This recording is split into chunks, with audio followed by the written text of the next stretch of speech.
Terrae Sublimis is an attempt to make human expression one with the natural world. The natural soundscape heard through the duration of the piece was recorded just outside my childhood home in central Wisconsin one evening in early spring. The listener can hear a number of animals native to the area, including bullfrogs, geese, owls, and songbirds. Human expression is represented by the percussion. The timbres chosen for the percussion part are meant to complement and accentuate the natural soundscape while appreciating the raw beauty of it. The rhythmic figures imitate rhythms and patterns heard in nature. They may repeat passages and ideas, yet are constantly evolving and changing. The wind chimes are meant to serve as a bridge between humanity and nature. They are an instrument crafted by humans, but only sound when acted upon by forces of nature. This set in particular sounds in a pentatonic scale, which is used in musical cultures all across the world.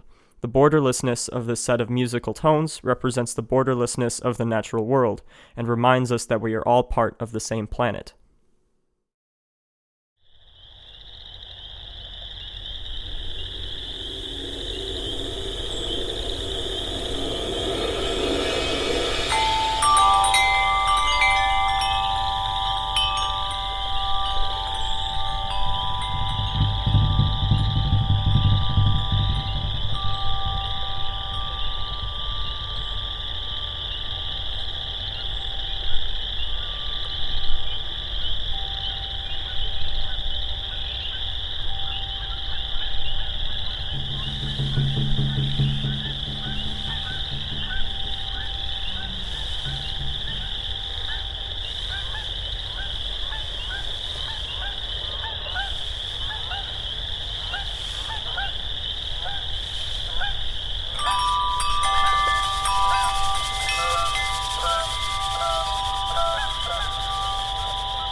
Hello everybody, it's Ben Gunsch. First of all, I want to express how much I miss seeing all of you, and I hope you and your families are all doing alright in this difficult time. With that said, I'm excited to share with you my second quarter composition. It's titled Prayer, and as the name implies, it centers around a particular prayer which I think is appropriate in times of crisis such as the current pandemic. This prayer, the Hail Mary, has a distinctive rhythmic character, which I exploit as a unifying feature throughout my piece. Using this rhythmic figure, I pass the prayer through several voices. I'm using the word voices loosely here, because I record several objects performing this rhythm as if speaking the prayer. A mixture of percussive sounds, the sounds of air and breathing, and water sounds, among others, characterize the sonic environment of my quarantine lifestyle and are so included among these voices. Without further ado, I want to thank you for tuning in, and I hope you enjoy prayer.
This semester, Luther College's theater department started preparing a performance of Mermaid by Polly Teal. The play is a modernized version of the original Hans Christian Andersen fairy tale, The Little Mermaid. In other words, it is not the Disney version many of us grew up knowing, but rather an honest and poignant story of youthful longing, the pressures of the world, and a lack of self-acceptance due to the media we are constantly surrounded by. Our electronic music class was blessed with the opportunity to collaborate with this production by doing all of the sound design and music for it. We read the script and got off to a great start. Everybody had material to offer. One of the central themes of this play is the song that the mermaids sing throughout, a sort of siren call that completely enchants the story's prince. I came up with a melody for this that would hauntingly portray a traditional folk mood. It was easy enough to learn that the singing actors would be able to catch on quickly, and it was written specifically so that it could be sung in a round or that little bits of phrases could be sprinkled throughout the sound design. Receiving praise for the tune from the production team was very exciting, but soon we were all sent home and the production was put to an end.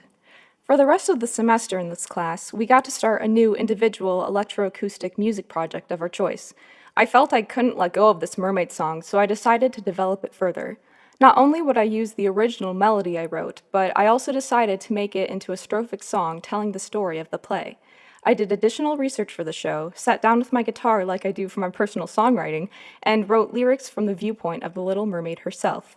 Not only was this an exercise in lyric writing, as I typically don't write in a purely narrative style and work to incorporate specific images from the play, but I also learned a lot about electronic music production through trial and error. It aurally evokes the dreamlike state I entered while reading the play, with the intention of sounding dark, mystical, and full of passion and life. Join me as I explore the transformative journey of a girl who sacrifices everything for a glimpse of a new human life. This is Mermaid.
her song is mine, she sets me free.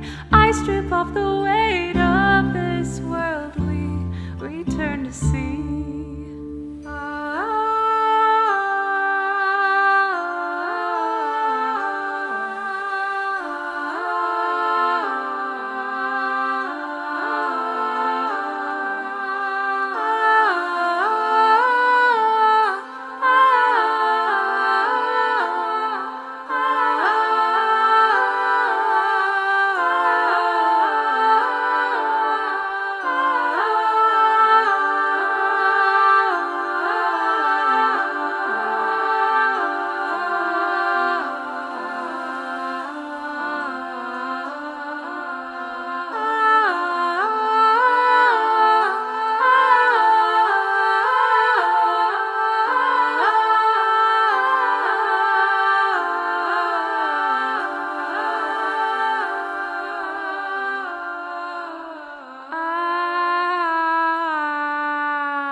My piece, entitled May 2020, is an exploration and an attempt at some understanding of the universal powers that be.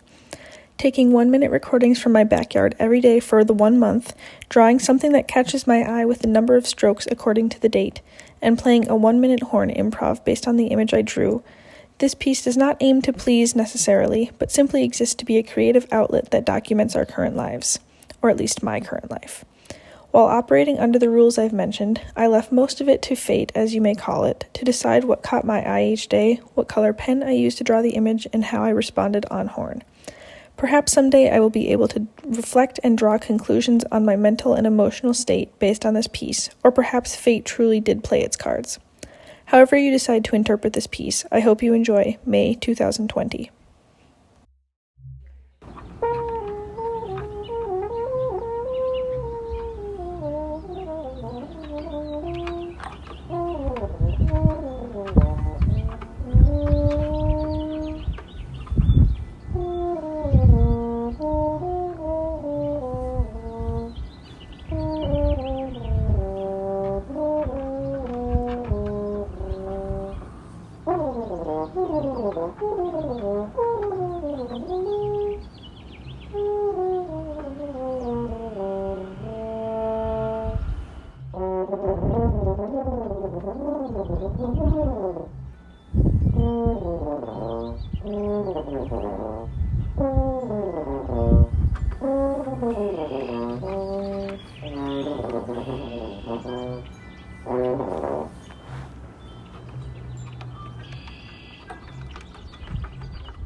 Together for Praise is a setting for a church service, designed to be able to be used at any time of the day, during any season of the church year, by any denomination, and with as many or as few congregants as are available. The subtext, one body, many voices, all with belonging, is a reference to the theological basis for the setting, which is 1 Corinthians chapter 12 verses 12 through 14, which says, "Just as a body through one has many parts, but all its many parts form one body, so it is with Christ.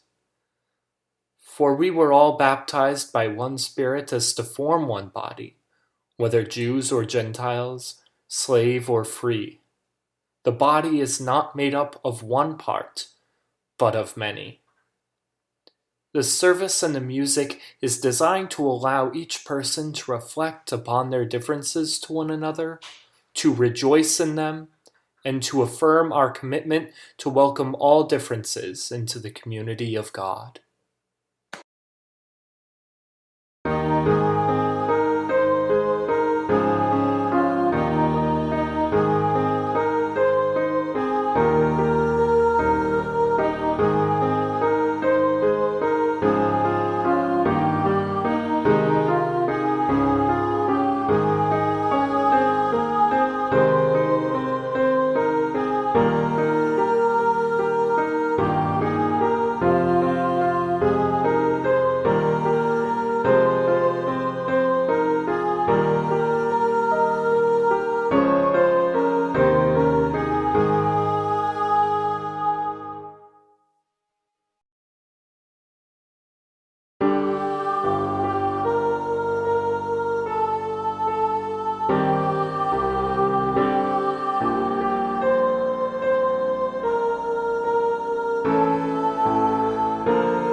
Hi, Will here. So my piece is called Morning Time. Essentially, it's just about, waking up in the morning and realizing that the world's kind of falling apart, but it's okay because there are consistencies, and then also shows how those consistencies kind of deteriorate over time. Now, a lot of the piece is very quiet, I would say, and that's because of the little sounds you can hear within the recordings I did of the sounds. So each recording is basically kind of echoed, and then that creates more pronounced setting. And yeah, enjoy my piece.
Right? That can prevent a lot of people from reaching out.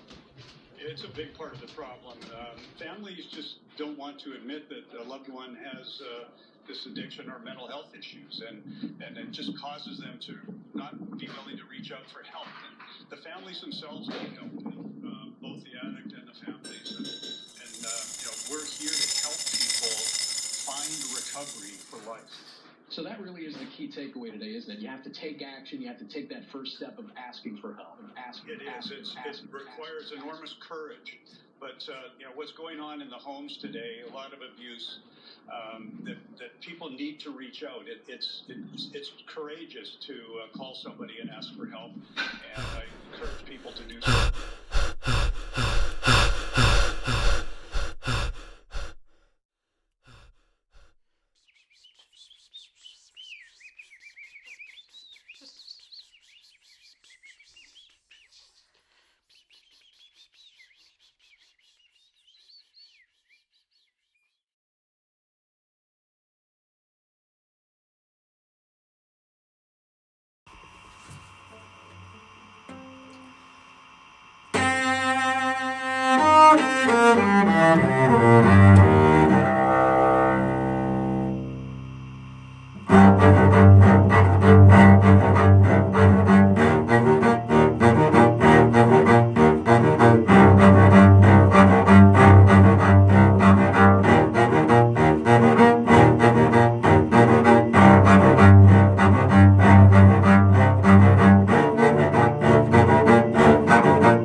Hi, this is Jamie here to talk about my piece, which turned out a little bit differently than intended, but that's alright, that always happens.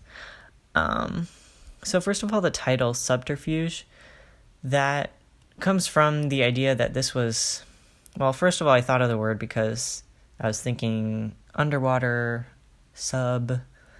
under something subterranean, and then I thought of subterfuge, which means deception or some means of hiding or concealing something. So that has a few different ways that I think about it with this piece, is that first of all, there's a lot of cat sounds because I love my cats, and a lot of it you can't tell is cat sounds, and they're like concealed in there and hidden all over the place. The other thing is that, you know, we're going along in the beginning and it's pretty calm, you know, like that underwater feel, and then we get to this really abrupt change. And so the beginning is kind of the subterfuge if you're being lulled into this false sense of security, and then we get to this really kind of uncomfortable section. It's kind of a little bit creepy, I guess, maybe, I don't know. It wasn't my intention, but then later listening to it, I was like, oh, kind of like a horror movie or something. So that's kind of what happened to all of us. Like, we had this really abrupt and sudden, really drastic change, and we're all trying to figure out how to get through it, holding on to those things like the cat that give us comfort. Yeah, that's about it. Thanks.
Hello, I'm Ben Jahnke, and this is my piece, I-90E, May 6th, 2020.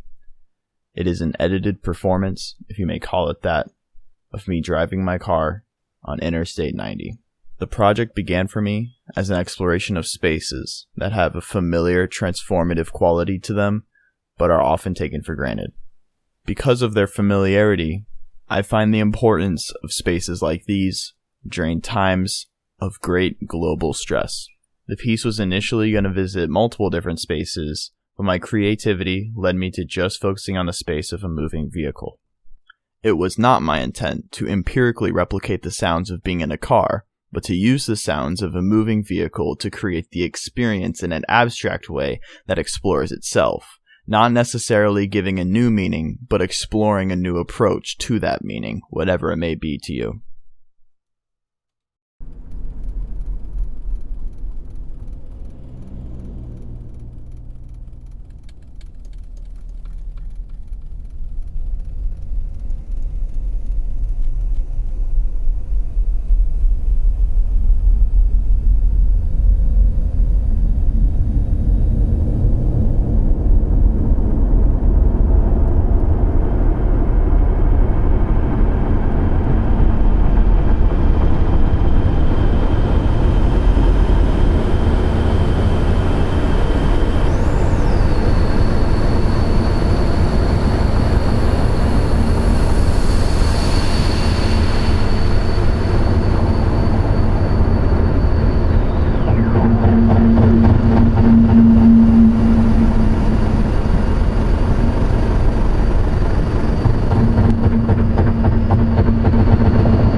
I See a Lot More Around Me Now is a piece that is extremely personal to me. A product of spending hours and hours with my dog and grandpa in the living room, it is packed with the myriad of feelings and thoughts that frequent my mind. The piece is titled I See a Lot More Around Me Now, since I was forced to notice so many things that I otherwise wouldn't have noticed due to the circumstances.